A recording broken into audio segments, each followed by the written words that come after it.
We love you, Grandma. A growing number of young Americans are choosing to have pets over children. Hey, baby.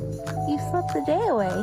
They're my family. They're my children. As the fertility rate in the U.S. in 2024 hit a record low amid fears of economic instability, some Americans are stepping outside the box with their family makeup. My mom calls my dogs her grandchildren. Raven McGregor, who lives in Atlanta, runs a popular Instagram page with her two bulldogs, Sunny and Zoe. They are a part of the family, and we don't look at it as if they are pets. They are truly like little kids with 4 legs. For her, there is no difference between a furry kid and a human one. And she's not alone.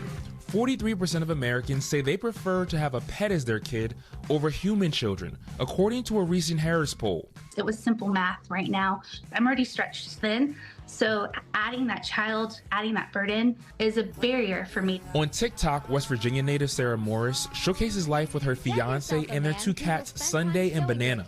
But she says even the finite number of brand partnerships she gets in addition to her 9-to-5 as a flight attendant leaves little left over. When people feel secure, they make long-term plans. When times of instability, they have to adapt. And adapting for us right now looks like shifting what the meaning of family looks like. Do you want to explain to people why you're in trouble? Yeah. 17 of them, buddy. I have 4 cats and I have 4 kids. And which one do you think is easier to take care of?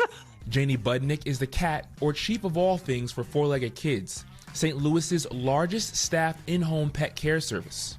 Budnick has seen the family dynamic between people with pets shift in the last 30 years. Really, it's that shift of they are treated as children. If you do some of the comparison between what a healthy pet, what the expenses are during a year versus a healthy child, I mean, you can be 10 times plus. A Brookings study from 2022 found that it costs about $300,000 to raise a child in the U.S. from birth through age 17, which includes basics like housing, food, clothing, and education. By comparison, pet costs were roughly $27,000 over 18 years. What would be your advice to someone who doesn't know if an actual human kid or a pet kid is best for them?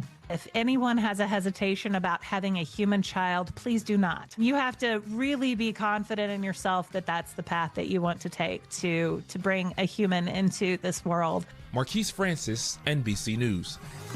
We thank you for watching, and remember, stay updated on breaking news and top stories on the NBC News app or watch live on our YouTube channel.